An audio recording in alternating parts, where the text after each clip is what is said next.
जय हिंद दोस्तों। आशा करता हूं कि आप सब लोग बेहतर होंगे। स्वागत करता हूं आप सभी का करंट अफेयर की कंप्लीट कवरेज वाली क्लास में, जहां टॉपिक का करंट को डिस्कशन ऐसे किया जाता है कि आप उस टॉपिक के मास्टर हो जाते हैं। दोस्तों, आज की इस क्लास को शुरू करने से पहले उन मुद्दों को देखते हैं जिन पर आज की इस क्लास में हम लोग चर्चा करेंगे और जहां से आपके एग्जाम में क्वेश्चन आने की संभावना है। क्लियर? तो शुरू करते हैं लेक्चर को। पहला टॉपिक है आपका अंतरराष्ट्रीय संग्रहालय एक्सपो 2023। याद रखिएगा, 18 मई को हाल ही में अंतरराष्ट्रीय संग्रहालय दिवस मनाया गया है और इस अंतरराष्ट्रीय संग्रहालय दिवस के अवसर पर भारत के प्रधानमंत्री जी ने नई दिल्ली में एक अंतरराष्ट्रीय संग्रहालय एक्सपो का उद्घाटन किया है। तो हम इस लेक्चर में डिस्कशन करेंगे कि अंतरराष्ट्रीय संग्रहालय एक्सपो क्या है, अंतरराष्ट्रीय संग्रहालय दिवस कब से मनाया जा रहा है और क्यों मनाया जाता है। साथ ही साथ डिस्कशन करेंगे इस समय शुरू की गई एक योजना की, जो कहीं ना कहीं विश्व की सबसे बड़ी संग्रहालय की योजना है। ठीक है, उसके बाद हम बात करेंगे दोस्तों वर्ल्ड फूड इंडिया 2023 की। भारत में वर्ल्ड फूड इंडिया का ये दूसरा संस्करण है जो नवंबर 2023 को आयोजित किया जाएगा। पहला संस्करण जो रहा दोस्तों वो 2017 में आयोजित किया गया था। चूंकि इस साल अंतरराष्ट्रीय पोषक अनाज वर्ष, अंतरराष्ट्रीय मिलेट ईयर के तौर पर मनाया जा रहा है 2023 को, इसीलिए भारत सरकार ने वर्ल्ड फूड इंडिया का दूसरा संस्करण भी आयोजित कर रहा है। तो कहीं ना कहीं इसका आधार है अंतरराष्ट्रीय पोषक अनाज वर्ष 2023। तो यहां पर वर्ल्ड फूड इंडिया 2023 के पर डिस्कशन करेंगे, इसके उद्देश्यों पर डिस्कशन करेंगे और उसके बाद हम देखेंगे कि अंतरराष्ट्रीय पोषक अनाज वर्ष मिलेट ईयर क्या है, इसका प्रस्ताव कब कौन कैसे लेकर आया था और इसको कैसे मनाया जाना है। इस पर बात करने के बाद हम देखेंगे कि पोषक अनाज होते क्या हैं और भारत में इनका क्या आधार है, क्या स्थिति, उस पर भी चर्चा की जाएगी। फिर हम बात करेंगे दोस्तों रेडियोमीट्रिक डेटिंग के लिए कैल्शियम 41 के प्रयोग की। वैज्ञानिकों ने कहा है कि रेडियोमीट्रिक डेटिंग के लिए अभी तक आप जो C14 का कार्बन डेटिंग C14 का प्रयोग करते हैं, आप उसकी जगह पर आपको कैल्शियम 41 का प्रयोग करना चाहिए। ये एक रेडियो आइसोटॉप है। तो देखेंगे ये किस प्रकार की व्यवस्था है और साथ ही साथ देखेंगे ATTA की। ये ऐसी पद्धति है जिसके तहत आप कैल्शियम 41 को कहीं ना कहीं बोल सकते हैं ढूंढ पाते हैं आसानी से। और कैल्शियम 41 क्या है उसको तो हम देखेंगे ही। तो इस कैल्शियम 41 पे देखा जाएगा, ATTA पे देखा जाएगा और फिर बात करेंगे रेडियोधर्मी डेटिंग की कि भारत में C14 का जो प्रारंभ है वो कैसे हुआ और सबसे पहले विश्व में इसको इजाद किसने किया था और ये वास्तव में है क्या और इसमें किस चीज की आयु की जांच की जाती है, उस पर डिटेल में डिस्कशन किया जाएगा। फिर हम बात करेंगे दोस्तों एक लाइन में तथ्यों की। हम ऐसे मुद्दे जिन पर डिटेल डिस्कशन की आवश्यकता, उस पर तो हम करंट पर डिस्कशन कर लेते हैं, लेकिन कुछ ऐसे भी फैक्ट होते हैं करंट अफेयर में जिन पर डिटेल डिस्कशन की जरूरत नहीं होती। तो आपसे हम ऐसे डायरेक्ट फैक्चुअल चीजों को भी एक लाइन में अंत में देखेंगे कि कौन कौन से तथ्य हाल ही में चर्चा में रहे हैं करंट अफेयर की दृष्टि से। क्लियर? तो आज से हम लोग इस करंट अफेयर की क्लास में करंट को डिस्कशन तो करेंगे, लेकिन साथ साथ हम लोग फैक्ट्स को भी देखेंगे। ऐसे मुद्दे जिनको डिटेल में डिस्कशन नहीं करना है उनके फैक्ट देखना होगा। क्लियर? ताकि एग्जाम में आपके और हम लोग कवरेज को बढ़ा सके। ठीक, देखते हैं पहले मुद्दे को दोस्तों। पहला मुद्दा है अंतरराष्ट्रीय संग्रहालय एक्सपो 2023।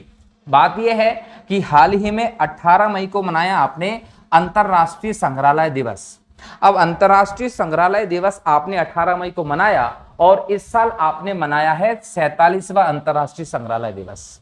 47वें अंतरराष्ट्रीय संग्रहालय दिवस के अवसर पर भारत के PM श्री नरेंद्र मोदी जी ने कहां पे, नई दिल्ली में अंतरराष्ट्रीय संग्रहालय एक्सपो 2023 का उद्घाटन किया है और साथ ही विश्व के सबसे बड़े संग्रहालय योजना युग युगीन भारत का भी यहां पर अनावरण किया गया है। तो याद रखिएगा, युग युगीन भारत जो है वो एक विश्व की सबसे बड़ी संग्रहालय योजना है, ये ध्यान रखना है। और ये युग युगीन भारत जो है ये योजना भारत के 5000 वर्ष के इतिहास पर प्रकाश डालने वाली होगी, ये याद रखिएगा। तो ये बहुत इंपॉर्टेंट है। कहीं ना कहीं भारत के समृद्ध 5000 साल पुराने इतिहास को लोगों को और बेहतर तरीके से जानने का मौका मिलेगा युग युगीन भारत के द्वारा। अब अगर बात करें अंतरराष्ट्रीय संग्रहालय एक्सपो 2023 की दोस्तों, तो ये दिल्ली में उद्घाटन किया गया है और यहां देखें 18 मई तो 18 मई को आप विश्व अंतर्राष्ट्रीय संग्रहालय दिवस के तौर पर मनाते हो। इसको मनाने का प्रारंभ किया गया है 1977 से लगातार, और उद्देश्य यह है कि वैश्विक स्तर पर संग्रहालय व्यवस्था जो उसको और उन्नत किया जाए, इसको लेकर लोगों के बीच में एक अभियान जागरूकता फैलाई जाना जरूरी है। 2023 में भी अंतरराष्ट्रीय संग्रहालय दिवस मनाया गया, जिसकी थीम थी संग्रहालय, स्थिरता और कल्याण। तो ये आप लोगों को ध्यान रखना है कि 2023 की थीम क्या है, संग्रहालय, स्थिरता और कल्याण। इसके साथ ही कौन सी योजना देखी हम लोगों ने, युग युगीन भारत, जो भारत के 5000 साल पुराने समृद्ध इतिहास पर प्रकाश डालने वाली होगी। लेकिन यहाँ पर अगर हम देखें तो संग्रहालय की एक अंतर्राष्ट्रीय परिषद भी देखने को मिलती है। इस परिषद को इसलिए लेकर आए थे क्योंकि अंतर्राष्ट्रीय स्तर पर जो संग्रहालय हैं उनकी व्यवस्था को और उत्तम करना है, उनमें नैतिक नियम स्थापित करना है। तो इसके लिए अंतर्राष्ट्रीय परिषद बनाई गई थी संग्रहालयों की।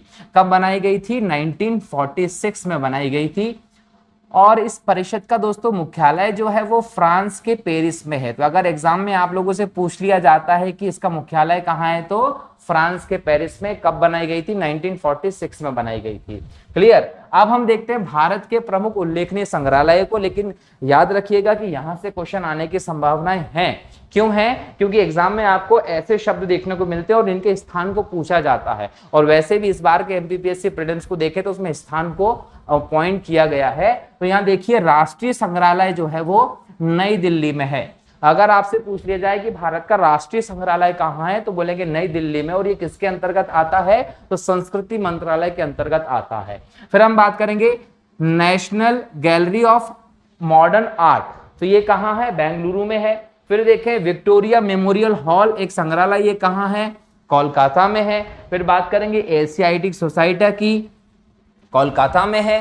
फिर देखेंगे राष्ट्रीय प्राकृतिक इतिहास संग्रहालय की, नई दिल्ली में है। तो ये प्रमुख संग्रहालय हैं जो भारत के इन क्षेत्रों में हिस्से हैं। लेकिन याद रखिएगा कि अगर भारत में हम संग्रहालय व्यवस्था के नियंत्रण की बात करें तो कहा जाता है कि विश्व का जो संस्कृति मंत्रालय है उसके अंतर्गत संग्रहालय आते हैं। देखिए अगर हम संग्रहालय व्यवस्था की बात करें तो उससे जो भारत का सांस्कृतिक मंत्रालय है उसके अंडर में आना चाहिए, परंतु भारत के जो संग्रहालय है वो हमारे देश में अलग अलग मंत्रालय के अंडर में देखने को मिलते हैं। क्लियर। किसी एक पर्टिकुलर मंत्रालय के अंतर्गत ये नहीं है, ये आप लोगों को ध्यान रखना है। तो ये हम लोगों ने बात की किसकी? संग्रहालयों के संदर्भ में भारत में, और कुछ इंपॉर्टेंट संग्रहालय व्यवस्था जो कहाँ कहाँ है वो भी हम लोगों ने देख ली है। ठीक है, बड़े अगले मुद्दे की तरफ। अगला मुद्दा क्या है आपका? देखिए अगला मुद्दा है वर्ल्ड फूड इंडिया 2023। ये जो साल है 2023 का, इसे आप इंटरनेशनल मिलेट्स ईयर के तौर पर मना रहे हैं। इसे आप कह सकते हैं अंतरराष्ट्रीय कदन्न वर्ष 2023। इसे आप श्री अन्न वर्ष के तौर पर बोल सकते हैं, मिलेट्स वर्ष भी कह सकते हैं। अब ये कदन्न वर्ष 2023 चल रहा है, तो इस उपलक्ष्य में भारत का खाद्य प्रसंस्करण उद्योग मंत्रालय जो है, याद रखिएगा कौन सा मंत्रालय? खाद्य प्रसंस्करण उद्योग मंत्रालय जो है वो वर्ल्ड फूड इंडिया 2023 के दूसरे संस्करण का आयोजन कर रहा है। क्या बोला? दूसरे संस्करण का आयोजन कर रहा है। कौन कर रहा है? खाद्य प्रसंस्करण उद्योग मंत्रालय। कहां का? भारत सरकार का। किस उपलक्ष्य में कर रहा है? तो राष्ट्रीय कदन्न वर्ष 2023 के अवसर पर कर रहा है। अब यहां देखिए कि ये जो दूसरा संस्करण है ना, इसके पहले 2017 में कौन सा संस्करण आया था? प्रथम संस्करण आया था। और प्रथम संस्करण में आपने उद्देश्य क्या रखा था? आपने उद्देश्य रखा था प्रथम संस्करण में कृषि अर्थव्यवस्था के रूप में परिवर्तन उद्देश्य रखा था, कृषि को बढ़ावा देने की उसमें आपने कहीं ना कहीं व्यवस्था को देखा था। अब ये दूसरा संस्करण जो है वो कब से कब तक होगा? 3 से 5 नवंबर 2023 को नई दिल्ली में आयोजित किया जाएगा। याद रखिएगा कि ये जो वर्ल्ड फूड इंडिया 2023 है ना, इसे आप भारत की अर्थव्यवस्था का प्रवेश द्वार भी कह सकते हैं। याद रख लीजिएगा, ये बहुत इंपॉर्टेंट पॉइंट है। इसे क्या बोलते हैं आप लोग? तो भारत की अर्थव्यवस्था का प्रवेश द्वार। क्लियर। अगर आपको भारत की अर्थव्यवस्था में इंटर करना है तो उसके प्रवेश द्वार के तौर पर किसे देखा जा रहा है? वर्ल्ड फूड इंडिया को देखा जा रहा है। साथ ही साथ एक बात और याद रखिएगा कि वर्ल्ड फूड इंडिया जो है वो देसी निवेशकों की भी बात करें प्लस विदेशी निवेशकों की बात करें तो ये वर्ल्ड फूड इंडिया जो है ये देसी निवेशकों और विदेशी निवेशकों को एक मंच प्रदान करता है जहां पर वो अपने बीच के निवेश संबंधी समझौते कर सकते हैं। तो एक समझौतों के लिए देसी और विदेशी मंच के लिए कहीं ना कहीं एक बेहतर, आसान, बिल्कुल सरल सा मंच प्रदान किया जाता है वर्ल्ड फूड इंडिया के माध्यम से, ताकि आप आए और आने के बाद आप भारत में निवेश करने, खाद्य प्रसंस्करण संबंधी उद्योग लगाने पर ध्यान देने लगे। यही इसी से रिलेटेड उद्देश्य भी हैं। अगर हम वर्ल्ड फूड इंडिया 2023 के उद्देश्य की बात करें दोस्तों, तो याद रखिएगा पहला उद्देश्य जो है वो है भारत की समृद्ध खाद्य संस्कृति को प्रदर्शित करना। तो आपसे पूछा जाएगा कि वर्ल्ड फूड इंडिया का जो 2023 वाला संस्करण है उसका पहला इंपॉर्टेंट उद्देश्य क्या है, तो आप क्या बताएंगे, भारत की समृद्ध खाद्य संस्कृति को प्रदर्शित करना। और दूसरा इंपॉर्टेंट उद्देश्य क्या है दोस्तों, तो विविध खाद्य प्रसंस्करण क्षेत्र में वैश्विक निवेश को आकर्षित करना। एक तरफ आप आपकी खाद्य संस्कृति को प्रदर्शित करना चाहते हो, प्रदर्शित क्यों करना चाहते हो, इसलिए प्रदर्शित करना चाहते हो क्योंकि आपकी खाद्य संस्कृति बहुत पुरानी है, बहुत बेहतर है, पोषक तत्वों से भरपूर है, पोषण आधारित खाद्य संस्कृति है। उस संस्कृति को आप जब दुनिया को बताएंगे तो वो अपने आप इधर की तरफ आकर्षित होंगे और आपकी खाद्य संस्कृति की विशेषताओं को देखकर उसको अपनाने के लिए मजबूर होंगे, जो कहीं ना कहीं विश्व के हित में होगा। साथ ही साथ हमने हमारा हित भी देखा है कि भारत में खाद्य प्रसंस्करण क्षेत्र में संभावनाएं असीमित हैं। तो ऐसे में आप क्या करिए, भारत में आइए और खाद्य प्रसंस्करण के क्षेत्र में निवेश करिए। तो निवेश आकर्षित करना भी इस वर्ल्ड फूड इंडिया 2023 का मुख्य लक्ष्य माना जा रहा है। अगर हम यहां पर इसका कनेक्शन भारतीय खाद्य संस्कृति से जोड़कर देखते हैं दोस्तों, तो याद रखिएगा कि अगर इसका कनेक्शन भारतीय खाद्य संस्कृति से जोड़ें तो यहां पर भारत की जो खाद्य संस्कृति है वो बहुत प्राचीन है और बहुत उत्तम है। क्लियर। और भारत की खाद्य संस्कृति में आपको जो इंपॉर्टेंट दिखता है दोस्तों वो श्री अन्न व्यवस्था देखने को मिलती है। श्री अन्न व्यवस्था में आप क्या लेते हैं दोस्तों, तो मोटा अनाज या पोषक अनाज जो है उसको आप स्थान देते हैं। और इसमें एक इंपॉर्टेंट विशेषता हम लोगों को देखने को मिलती है, ये जो भारत का श्री अन्न है ये भारतीय समृद्धि, भारतीय विरासत का हिस्सा है। और इसकी सबसे बड़ी विशेषता है कि ये जो है ये पोषक तत्व से भरपूर होता है। ये जो श्री अन्न है ये पोषक तत्वों से भरपूर है। और दूसरी बात है इको फ्रेंडली है। तीसरी बात है कि ये जो है ये जलवायु गतिशील है, या फिर हम बोल सकते हैं कि जलवायु गतिशीलता इसमें देखने को मिलती है। जलवायु गतिशीलता से मतलब क्या है कि ये इस प्रकार के अन्न होते हैं, इस प्रकार के खाद्य पदार्थ हैं, इस प्रकार का अन्न है जो आपको बोल सकते हैं कि शुष्क मौसम में हो जाएगा, कम पानी में हो जाएगा, खराब मिट्टी में हो जाएगा। तो जलवायु के हिसाब से इसके अंदर एक अनुकूलनता, गतिशीलता ठीक है, अनुकूलनता भी आप लोगों को देखने को मिलती है। तो इस प्रकार का विशेषताओं वाला श्री अन्न होता है जो ध्यान रखना है आप लोगों को। अब अगर हम यहाँ पर एक और चीज देखें तो यहाँ ये कहा गया है कि श्री अन्न को इंपॉर्टेंस क्यों देना है, क्यों विश्व को के सामने हमारी खाद्य संस्कृति को प्रदर्शित करना है। तो देखिए विश्व के सामने कई इंपॉर्टेंट समस्याएं हैं, प्लस को साफ कर लेते हैं। विश्व के सामने कई इंपॉर्टेंट समस्याएं हैं। अगर हम उन समस्याओं को देखें तो समस्या नंबर 1 आपको देखने को मिलती है जनसंख्या वृद्धि। याद रखिएगा कि जनसंख्या वृद्धि जो है वो विश्व की सभी समस्याओं की जननी कहलाते हैं। अगर आप अनेक प्रकार की समस्याओं को देखते हैं जिसमें जलवायु परिवर्तन, प्रदूषण, सब कुछ चीजें आप देखेंगे, उन सभी समस्याओं की जननी कहीं ना कहीं आपको जनसंख्या वृद्धि देखने को मिलती है। तो वैश्विक जनसंख्या में बहुत तेजी से आपको वृद्धि देखने को मिल रही है। तो ये जनसंख्या वृद्धि अगर हो रही है, ऐसे में बढ़ती जनसंख्या को खाद्यान्न की कहीं ना कहीं उपलब्ध करवाना पड़ेगा। और ये खाद्यान्न आप जो उपलब्ध कराएंगे वो पोषित भोजन चाहिए, उनमें पोषण पर्याप्त होना चाहिए। ऐसा वैसा भोजन देने से ग्रोथ नहीं होगी, तो पोषण की व्यवस्था यहाँ पर करनी पड़ेगी। तो दूसरी समस्या देखने को मिलती है आपको क्या, कुपोषण की। इतनी बड़ी जनसंख्या को आप बेहतर पोषण वाला अनाज खाना उपलब्ध नहीं करवा पाते, तो यहाँ पर आपको कुपोषण की समस्या भी वैश्विक स्तर पर देखने को मिलती है। तीसरी समस्या देखने को मिलती है आप लोगों को जलवायु परिवर्तन की समस्या। अब जलवायु परिवर्तन की समस्या वैश्विक स्तर पर ऐसे आ रही कि इसने हर एक क्षेत्र को प्रभावित किया है।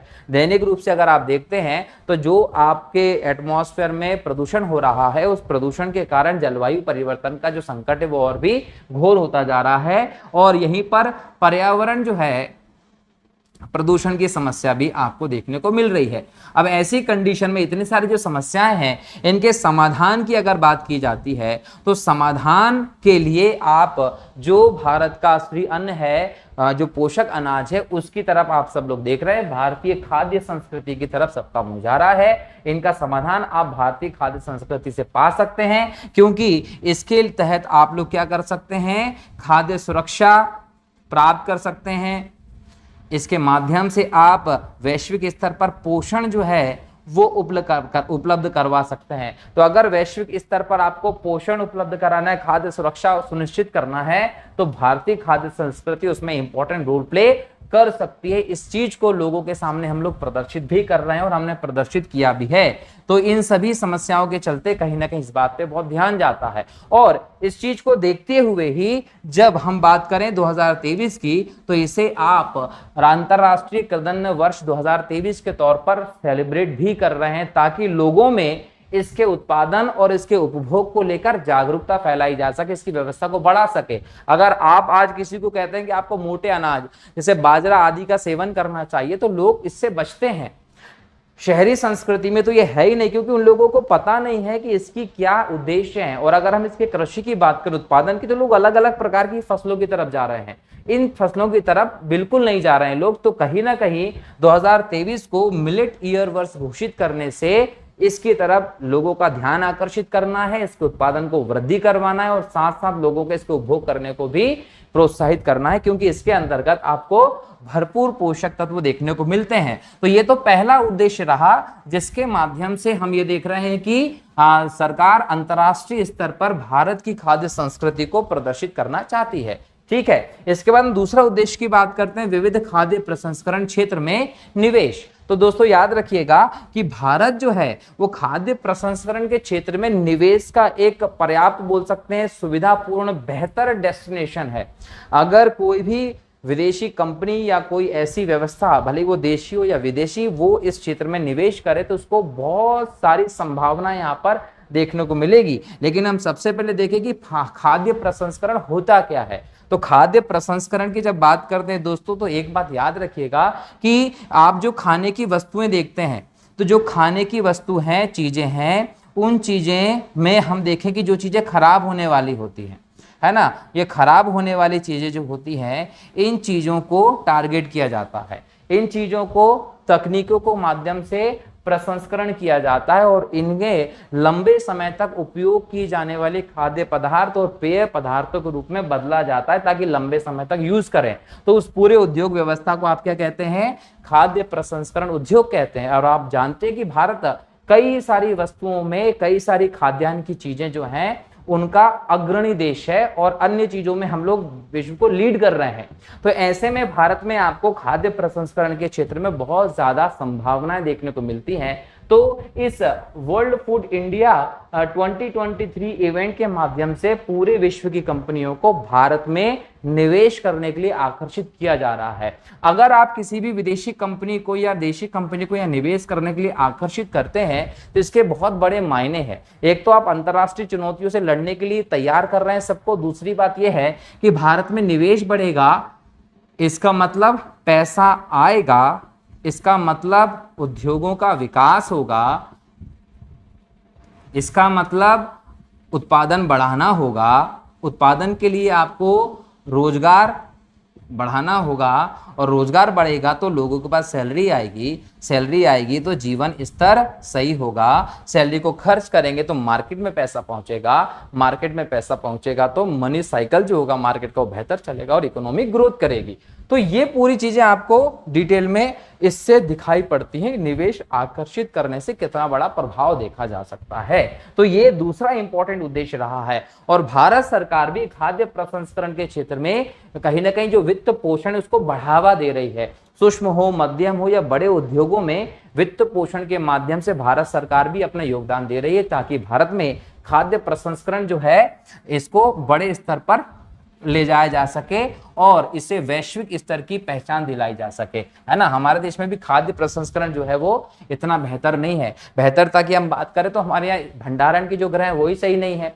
हर साल हमारे देश में कई लाख टन फसल बारिश के पानी में या विभिन्न माध्यमों से बर्बाद हो जाती है। तो हमारे देश में पैसे की कमी नहीं है, खाने की कमी नहीं है। दिक्कतें सिर्फ ये है कि हमारे पास जो है हम उसको संभाल नहीं पाते, नुकसान बहुत ज्यादा हो जाता है। तो अगर हमारी उस भंडारण व्यवस्था को सुधार लिया जाए, अगर हमारी सप्लाई चेन को सुधार लिया जाए, तो जो चीजें हम लोग देख रहे हैं वो चीजें भी धीरे धीरे करके सही हो जानी है। तो ये बात की हम लोगों ने किसका, वर्ल्ड फूड इंडिया 2023 क्या है और इसके उद्देश्यों की बात की। अब हम बात करते हैं कि अंतरराष्ट्रीय पोषक अनाज वर्ष 2023। तो दोस्तों याद रखिएगा कि अंतरराष्ट्रीय पोषक अनाज वर्ष 2023 जो है इसके लिए आवेदन 2018 में किया गया था। 2018 में जो खाद्य और कृषि संस्थान है वैश्विक स्तर पर, ये जो संगठन है, इस संघ के सामने रोम में जो है इटली में, इसके सामने एक प्रस्ताव लाए थे और ये प्रस्ताव जो लेकर आए थे ये भारत के द्वारा रखा गया था। क्या प्रस्ताव रखा गया था कि जो मिलेट्स हैं, जो मोटा अनाज है, जो पोषक अनाज है, उसको हमें कहीं ना कहीं प्रमोट करना चाहिए, जो वैश्विक स्तर पर पोषण संबंधी समस्याओं को हल कर सकता है। और यहाँ पर कहीं ना कहीं एक और उद्देश्य हमें देखने को मिला कि भारत जो है उसको पोषक अनाजों का हब बनाना है, एक केंद्र बनाना है। तो इसलिए भी भारत ने इस प्रस्ताव को और प्रमोट किया। तो 2018 में इसको लेकर बात की गई थी। तब जाकर जो संयुक्त राष्ट्र है, संयुक्त राष्ट्र की महासभा है, उसने ये घोषित कर दिया था कि 2023 जो होगा उसको अंतर्राष्ट्रीय पोषक अनाज वर्ष के तौर पर, इंटरनेशनल मिलेट ईयर के तौर पर सेलिब्रेट किया जाएगा। और तब ये घोषित कर दिया। और इसमें याद रखिएगा कि 70 से ज्यादा देश जो थे उन्होंने इस प्रस्ताव के समर्थन में वोटिंग की थी और तभी डिसाइड हो गया था कि 2023 को किस रूप में मनाया जाएगा। तो ये पहल जो है वो 2018 से की जा चुकी थी, ये याद रखिएगा, ठीक है। अच्छा, अगर इसके उद्देश्य की बात करें कि ये क्यों मनाया जाना चाहिए, तो उद्देश्य नंबर 1 खाद्य सुरक्षा। जैसा कि मैंने आप लोगों को बताया है कि विश्व की जनसंख्या बहुत तेजी से बढ़ रही है, जलवायु परिवर्तन की समस्या देखने को मिल रही है, सूखे की समस्या देखने को मिल रही है, पानी की समस्या लगातार बनी हुई है। ऐसे में कृषि व्यवस्था को उस व्यवस्था की तरफ भी ले जाने का प्रयास किया जा रहा है जहां पर कहीं ना कहीं एक प्रकार से विपरीत व्यवस्था में, वातावरण में भी फसलें हों और उन फसलों का यूज ज्यादा से ज्यादा किया जा सके। तो इसलिए खाद्य सुरक्षा को सुनिश्चित करने के लिए भी ये अंतर्राष्ट्रीय पोषक अनाज वर्ष को आप लोग मना रहे हैं। पोषण में पोषक अनाज, बाजरा, मोटे अनाज के योगदान के बारे में जागरूकता का प्रसार करना, इस वर्ष का मनाने का उद्देश्य क्या है।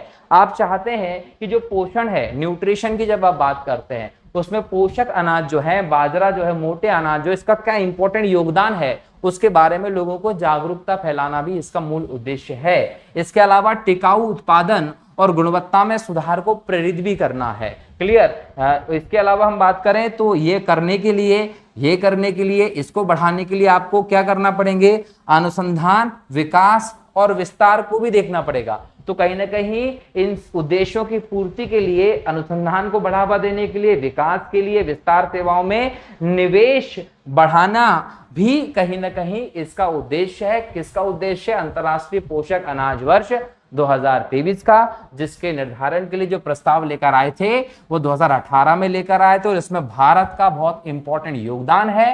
क्लियर दोस्तों। तो ये रही इस वर्ष के बारे में बात। नेक्स्ट देखते हैं तो पोषक अनाज क्या होता है। दोस्तों पोषक अनाज की अगर हम शब्द की बात करें दोस्तों, तो ये एक सामूहिक शब्द है, इसका एक सामूहिक शब्द है ये पोषक अनाज। क्लियर। जो कहीं ना कहीं छोटे बीजों वाले किस्मों, छोटे बीज वाली किस्मों के और इंगित करता है। किसको दर्शाता है? ये छोटे बीज वाली जो किस्म होती हैं उनको दर्शाने वाला शब्द है। कौन सा शब्द? पोषक अनाज। अब अगर इसकी आवश्यक दशाओं की बात करें, ये किन दशाओं में हो सकता है, तो दोस्तों याद रखिएगा, उष्ण कटिबंध में, उपोष्ण कटिबंध में और समशीतोष्ण कटिबंध के क्षेत्रों में ये आपको उत्पादन होता है। तो लगभग एक बड़े क्षेत्र में इसका उत्पादन होता है। अगर हम विस्तार की बात करें दोस्तों, तो याद रखिएगा इसका जो विस्तार है वो 131 देशों में खेती होती है।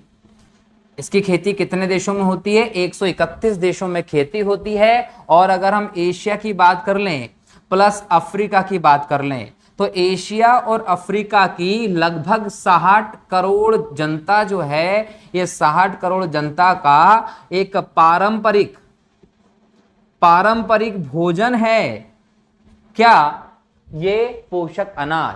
क्लियर? अगर हम यहाँ पोषक अनाज की बात करते हैं दोस्तों और इसके आवश्यक दशाओं की बात करते हैं, तो इस आवश्यक दशाओं में एक बात और देखिएगा कि बाजरा को आप इसमें शामिल कर सकते हैं, मोटे अनाज को आप इसमें शामिल कर सकते हैं, बराबर। और इसको हम लोग भारत से जोड़कर देखें और इसकी विशेषताओं को देखें, तो भारत का योगदान इसमें इंपॉर्टेंट है। भारत इसके उत्पादन में विश्व में अग्रणी है। अगर हम विश्व का बात करें तो 20%, और एशिया का अगर बात करें दोस्तों तो 80% जो है वो उत्पादित करते हैं। इस क्षेत्र में सबसे ज्यादा हमारे देश में होता है, लेकिन हम ही लोग इसका उत्पादन यूज कितने लेवल पे करते हैं, सोचने वाली बात है। अगर इसकी विशेषताओं की बात करें, खासकर हम बाजरा के संदर्भ में दोस्तों, तो याद रखिएगा ये पानी कम होगा तो भी हो जाएगा, ताप ज्यादा होगा तो भी हो जाएगा, किसी भी मौसम में हो जाएगा, ये आप लोगों को ध्यान रखना है। मृदा की हम बात करें तो खराब मृदा, कम उर्वरता वाली मृदा जो रहेगी उसमें भी इसका उत्पादन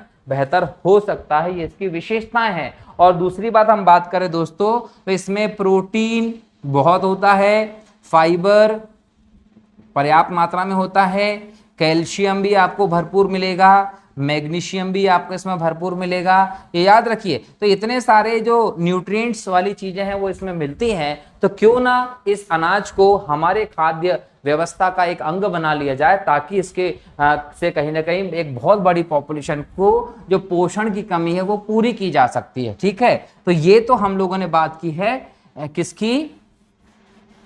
पोषक अनाज की। ठीक है दोस्तों, चलिए आगे बढ़ते हैं। अगला टॉपिक है आपका रेडियोमेट्रिक डेटिंग के लिए कैल्शियम 41। तो याद रखिएगा कि जब आप कैल्शियम 41 की बात करते हैं, ये क्या है तो, और रेडियोमेट्रिक डेटिंग क्या होती है दोस्तों? क्या होता है कि जीवाश्म हड्डी जो होती हैं, जो चट्टान होती है, उनकी आयु निर्धारित करना होता है। तो अब तक आप क्या करते हैं? कार्बन 14 का प्रयोग करते हैं। अब कार्बन 14 के विकल्प के तौर पर रेडियोमेट्रिक डेटिंग के लिए कैल्शियम 41 के प्रयोग का सुझाव दिया है वैज्ञानिकों ने। अगर आपको किसी भी जीवाश्म का, किसी भी चट्टान का, किसी भी हम बोल सकते हैं कि हड्डी का, अगर आपको आयु पता लगाना है कि वो कितने पुरानी है, तो उसकी आयु निर्धारण का जो अभी तक तरीका चलता था वो C14 चलता था। लेकिन वैज्ञानिकों ने क्या कहा कि C14 से बेहतर हो सकता है कैल्शियम 41। तो ये कैल्शियम 41 क्या है उसको जानते हैं। और इसके तहत एक तकनीकी का सुझाव भी दिया है। क्या बोला है कि atom trap trace analysis, ATTA, क्या? एटम ट्रेप ट्रेस एनालिसिस, इसको सुझाया है। ये क्या है? एक तकनीकी है। इस तकनीकी से आप क्या कर सकते हैं? कैल्शियम 41 को बहुत जल्दी पता लगा सकते हैं। क्लियर? किसका पता लगा सकते हैं? कैल्शियम 41 का। किसके माध्यम से? एटम ट्रेप ट्रेस एनालिसिस, मतलब ATTA। इस तकनीक के माध्यम से कैल्शियम 41 बहुत जल्दी से पता लगा सकते हैं। और कैल्शियम 41 जो है वो एक दुर्लभ आइसोटोप है। यह दुर्लभ आइसोटोप है। इसकी विशेषताओं को हम देखते हैं, ये कैसे बनता है और किस प्रकार से ये कितनी आयु तक रह सकता है। ठीक है ना, उस पर भी हम लोग चर्चा करते हैं। लेकिन यहां पर क्या बोला है कि आप C14 का इस्तेमाल बहुत समय से कर रहे हैं और इसके तहत आपको कुछ समस्याएं भी आती है। तो उस समस्या के बाद आपको क्या करना है? नई तकनीकी की तरफ जाना चाहिए। नई तकनीकी में आप किसका प्रयोग करेंगे? ATTA का प्रयोग करेंगे। और कौन से सब्सटेंस के लिए? तो कैल्शियम 41 का इसमें यूज करिए। तो कार्बन 14 को रिप्लेस करना चाहते हैं कैल्शियम 41 से। अब यहां देखिए कि कैल्शियम 41 क्या है। तो कैल्शियम 41 है एक रेडियो आइसोटोप। टोप है। इसकी आयु कितनी होती है? तो इसकी आयु होती है लगभग, दोस्तों याद रखिएगा, 99,400 वर्ष। ये इसकी अर्ध आयु है, ये याद रखिएगा, ठीक है। और इसका उद्भव की हम बात करते हैं दोस्तों, तो इसका उद्भव कैसे होता है कि जो सूर्य है, सूर्य से जो आएंगी वो कॉस्मिक रेज आएंगी। तो कॉस्मिक तरंगे जो आती हैं, जो कॉस्मिक रेडिएशन आता है सूर्य से, वो इस धरती पर आया। अब इस धरती पर आपको या तो मृदा होगी या चट्टान होगी। इसमें जैसे ही कैल्शियम से ये कॉस्मिक रेज टकराती है तो निर्माण होता है कैल्शियम 41 का। क्लियर? तो इस प्रकार से कैल्शियम 41 आता है जो लंबे समय तक मौजूद होता है, जिसकी अर्ध आयु की बात करें तो वो 99,400 वर्ष के आसपास तक हो सकती है। तो एक इंपॉर्टेंट फैक्ट है, याद रखिएगा, कैल्शियम 41। इसका मतलब यह है कि इसके अंतर्गत आप ज्यादा समय तक की व्यवस्था की आयु का पता लगा सकते हैं, ज्यादा पुरानी चीजों की आयु का पता लगा सकते हैं। जबकि अगर हम बोलें C14 का, तो C14 जो है, इसमें जो आयु था वो बहुत कम रहा, और इसमें आप C14 के तहत 50,000 वर्ष तक की कहीं ना कहीं चीजों का पता लगा पाते थे। इसमें आपका दायरा क्या होगा? इसमें आपका दायरा और बढ़ जाएगा। तो कहीं ना कहीं C14 जो रहा, उसकी कमजोरी जो थी, उसके बाद आपको देखने को मिला है कैल्शियम 41। इसको आपने अध्ययन का विस्तृत आधार माना है। अगर हम बात करें यहाँ पर ATTA, तो ATT क्या है? यह एक लेजर परिचालन है, लेजर के तौर पर काम करते हैं। तटस्थ परमाणुओं का पता लगाने पर आधारित है यह व्यवस्था। और इसमें क्या करते हैं आप लोग? जो भी नमूना जिसकी जांच की जाती है उसका वाष्पीकृत करने के बाद परमाणुओं को लेजर द्वारा धीमा किया जाता है। इसमें जो परमाणु होंगे उनको लेजर द्वारा धीरा करेंगे और फिर उसको प्रकाश और चुंबकीय क्षेत्र के कोष्ठ में रखा जाता है। और कहीं ना कहीं बाद में लेजर की आवृत्ति को ट्यून करके इलेक्ट्रॉनिक संक्रमण किया जाता है, और इस इलेक्ट्रॉनिक संक्रमण के माध्यम से कैल्शियम 41 के परमाणुओं का पता लगाया जाता है। और इसमें पता चल जाता है कि कैल्शियम 41 के परमाणु कितने पुराने हैं। ठीक है, तो शोधकर्ताओं ने इसको लेकर क्या बोला है? 12% सटीकता है समुद्री जल में। और साथ साथ उन्होंने कहा है कि प्रत्येक 1016 कैल्शियम परमाणुओं में एक कैल्शियम 41 परमाणु को खोजने में सक्षम है ये तकनीक। तो उन्होंने कहा है कि ये तकनीक बहुत कारगर है, तो इसको C14 की जगह पर प्रयोग किया जाना चाहिए, ये इन्होंने कहा है। क्लियर?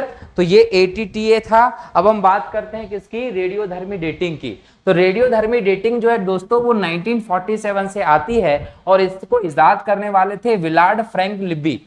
विलार्ड फ्रैंक लिब्बी जो था, उन्होंने कहा कि आपको किसी भी चीज का, किसी भी हड्डी हो, कोई भी जीवाश्म हो, कोई चट्टान हो, उसकी अगर आपको आयु पता करनी है तो आयु पता करने के लिए आप 1947 में देते हैं रेडियोधर्मी डेटिंग की व्यवस्था। अब इसमें यह कहा गया है कि जो भी कार्बनिक सब्सटेंसेस हैं कि आयु पता किया जाता है ना? याद रखिएगा, किसकी? कार्बनिक सब्सटेंसेस की आयु को पता किया जाता है ना? लिब्बी का क्या मानना है? लिब्बी का मानना है कि कोई भी जो आपने वस्तु प्राप्त की है ना, जिसमें कार्बन होगा, तो उसमें कार्बन की मात्रा है।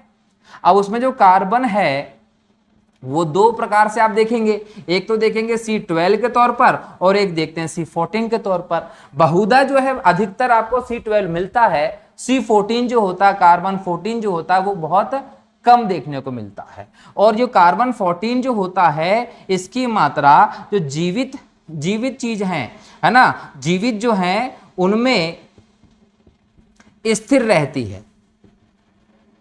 क्लियर? जीवितों में स्थिर रहती है C14 की मात्रा। इसका मतलब वो क्या करते हैं कि श्वसन क्रिया कर रहे हैं, खा रहे हैं, पी रहे हैं, तो उस सभी माध्यमों से C14 की जो मात्रा है वो जीवितों में स्थिर होती है। लेकिन एक बार जब बॉडी शिथिल हो जाती है, मृत्यु हो जाती है, तो मृत्यु के बाद जो C14 की मात्रा है ना, वो C14 की मात्रा कम होती है, और इसकी कम होने की मात्रा भी एक निश्चित समय में निश्चित मात्रा में ही होती है।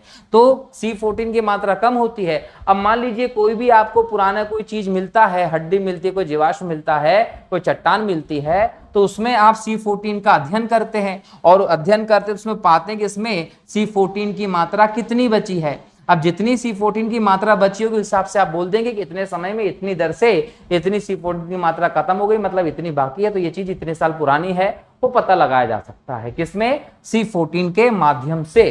क्यों? क्योंकि कार्बन की जो मात्रा कम होती है वो एक निश्चित समय में निश्चित मात्रा में होती है, इसलिए कहीं ना कहीं इसका आसानी से आप अध्ययन कर सकते हैं C14 के माध्यम से। लेकिन यहां पर यह बोला कि C14 जो होता है उसमें आप अधिकतम 50,000 साल की व्यवस्था को देख सकते हैं, उसके पहले की नहीं, तो ये इसकी कमजोरी रही। इसीलिए कहीं ना कहीं वैज्ञानिकों ने क्या किया, इसके स्थान पर जो कैल्शियम 41 है उस पर इंपॉर्टेंस दी है। ठीक है, तो ये इसका इंपॉर्टेंट चीज है। बाकी C14 का इजाद की गई थी 1947 में किया गया था। ठीक है ना, आगे बढ़ते हैं एक लाइन में तथ्यों को लेकर। एक लाइन में तथ्यों की जब बात करते हैं तो पहला तथ्य है चेन्नई सुपर किंग्स IPL में 10वीं बार पहुंचने वाली पहली टीम बन गई है। लगातार महेंद्र सिंह धोनी के द्वारा इस टीम का नेतृत्व किया गया। 2 साल के लिए बाहर भी हुई थी, जब मैच फिक्सिंग की आरोप लगे थे, श्री संत को भी जेल हुई थी, उस सब के समय में राजस्थान रॉयल को भी बैन किया गया था। उसके बाद पुनः ये लोग जीते हैं, तो 4 बार IPL का टाइटल जीतने वाले, 10 बार फाइनल में टीम में पहुंचने वाली जो टीम है एकमात्र IPL की, वो चेन्नई सुपर किंग है और सबकी कप्तानी धोनी ने की है। नेक्स्ट है नामदेव शिरगांवकर, इनको ताइक्वांडो इंडिया के अध्यक्ष के तौर पर चुना है। तो एग्जाम में आएगा कि ताइक्वांडो इंडिया के अध्यक्ष के तौर पर किसको चुना है, तो नामदेव शिरगांवकर को चुना है। फिर है कि खेलो इंडिया गेम्स के 3रे संस्करण का आयोजन उत्तर प्रदेश में किया गया। तो अगर पूछा जाएगा कि खेलो इंडिया गेम्स के 3रे संस्करण का आयोजन कहां किया गया है, उत्तर प्रदेश में किया गया है। फिर एक प्रश्न है कि त्रिपुरा पर्यटन विभाग ने सौरव गांगुली को अपने ब्रांड एम्बेसडर के तौर पर चुना है। तो सौरव गांगुली को किसने अपने ब्रांड एम्बेसडर के तौर पर चुना है, तो त्रिपुरा पर्यटन विभाग ने चुना है। फिर है दोस्तों अमित धमाल, अमित धमाल जो है ने ताइक्वांडो इंडिया का महासचिव के रूप में चुना गया, ये भी आप लोग ध्यान रखेंगे। शुभमन गिल भी चर्चा में रहे। शुभमन गिल ने IPL के एक सीरीज में 700 रन बनाने वाले सबसे युवा खिलाड़ी हो चुके हैं। इसके पहले विराट कोहली भी बना चुके हैं, परंतु सबसे युवा की बात करें तो शुभमन गिल ऐसा करने वाले सबसे युवा खिलाड़ी हैं जिन्होंने 700 रन बना दिए हैं IPL की एक सीरीज में। क्लियर। लेकिन अगर सबसे ज्यादा रन बनाने की बात करेंगे तो फिर आता है विराट कोहली का नाम। विराट कोहली ने सबसे ज्यादा रन बना रखे हैं IPL में, ये याद रखिएगा। चलिए नेक्स्ट बढ़ते हैं दोस्तों। तो IPL इतिहास में सर्वाधिक शतक जड़ने का रिकॉर्ड किसके नाम पर है, कोहली के नाम पर है। 7 शतक लगाए हैं, हाल ही में 2 लगातार शतक जो लगाए उनके बाद इनके 7 शतक हो गए हैं। इनके पीछे कौन है, इनके पीछे है गेल, क्रिस गेल के 6 शतक हैं। भारतीय क्रिकेट टीम के नए किट स्पॉन्सर, जो किट होती है उसके स्पॉन्सर के तौर पर कौन आया, एडिडास। तो एडिडास जो है वो किट स्पॉन्सर के रूप में आया है। फिर प्रधानमंत्री नरेंद्र मोदी जी को फिजी में सर्वोच्च सम्मान दिया गया है। कौन सा सर्वोच्च सम्मान, champion of the order of Fiji. तो ये सर्वोच्च सम्मान फिजी का है, जो अभी जब प्रधानमंत्री नरेंद्र मोदी 3 देशों की यात्राओं पर गए थे तब उनको दिया गया। मोदी जी जापान में गए थे, मोदी जी आपके ऑस्ट्रेलिया इंपॉर्टेंट यात्रा पे गए, और इसके पहले जो पैसिफिक ओशन में द्वीप हैं उन सभी द्वीपों देशों पर भी ये गए हैं यात्रा के लिए, है ना, और आज ही लौटे हैं और आके एक बहुत बेहतरीन भाषण भी दिया है। ठीक है, PM मोदी जी ने जापान में हिरोशिमा शहर में राष्ट्रपिता महात्मा गांधी जी की प्रतिमा का अनावरण भी किया। तो अगर पूछ ले कि कहां अनावरण किया है, तो हिरोशिमा जापान में। भारत की अध्यक्षता के तहत G20 टूरिज्म वर्किंग ग्रुप की जो बैठक है वो श्रीनगर शहर में आयोजित होगी। तो G20 की टूरिज्म वर्किंग ग्रुप की बैठक कहां हो रही है दोस्तों, तो श्रीनगर जम्मू कश्मीर में हो रही है। ये आप लोगों को ध्यान रखना है, इंपॉर्टेंट फैक्ट है, एग्जाम में आपको देखने को मिल सकता है। ठीक, इसके बाद बात करें अगली स्लाइड में, तो अगला आपका टॉपिक है कर्नाटक के नए मुख्यमंत्री के तौर पर सिद्धारमैया को चुना गया। कांग्रेस ने बड़ी व्यापक धांसू जीत की थी हाल ही के कर्नाटक चुनाव में। फिर हम देखें सर्वाधिक मोबाइल स्पीड के मामले में कौन है, तो कतर है। इसके बाद देखिए एन चंद्रशेखरन हाल में फ्रांस के सर्वोच्च नागरिक सम्मान से सम्मानित हुए हैं। तो फ्रांस का सर्वोच्च सम्मान जो है नागरिक का वो किसको दिया, एन चंद्रशेखरन को मिला है। कर्तव्य पथ के पॉकेट मैप का अनावरण किसने किया, नरेंद्र मोदी जी ने किया है, याद रखिएगा। फिर बात करेंगे G7 समिट 2023 की मेजबानी कौन कर रहा है, जापान, मोदी जी होकर आए हैं। फिर भारतीय प्रतिस्पर्धा आयोग की पहली महिला चेयरमैन किसको बनाया गया है, तो रवनीत कौर को बनाया गया है। और भारतीय प्रतिस्पर्धा आयोग जो रहा दोस्तों, इसके बारे में मैंने कुछ ही दिनों पहले लेक्चर में डिटेल में बताया था जब मैंने कहा था कि मिस्र के आयोग के साथ एक समझौता ज्ञापन किया गया इस पे, ठीक है। अगला देखते हैं, एक साल में टेस्ट क्रिकेट में, T20 में, वनडे में, IPL में शतक जड़ने वाले पहले भारतीय कौन है? शुभमन गिल। भाई साहब अलग ही किस्मत लेके चल रहा है, जिस खेल को खेलता है, जिस मैच में जाता है, रन बना देता है। फ्रांस के कांस अंतरराष्ट्रीय फिल्म महोत्सव में भारतीय पवेलियन की थीम क्या थी? भारत की रचनात्मक अर्थव्यवस्था का प्रदर्शन। तो दोस्तों ये इंपॉर्टेंट एक लाइन के तथ्य थे जहां से एग्जाम में आपको क्वेश्चन देखने को मिल सकते हैं। इस प्रकार से आज हमने एक डिटेल लेक्चर को भी पढ़ा, एक लाइन में तथ्यों को भी देखा। क्लियर? तो आशा करता हूं आप एंजॉय कर रहे होंगे, कहीं ना कहीं आपको समझ में भी आ रहा होगा। आज के लेक्चर में इतना ही, मिलता हूं अगले लेक्चर में फिर नए तथ्यों के साथ। तब तक के लिए बहुत बहुत शुक्रिया। जय हिंद, जय भारत, वंदे मातरम।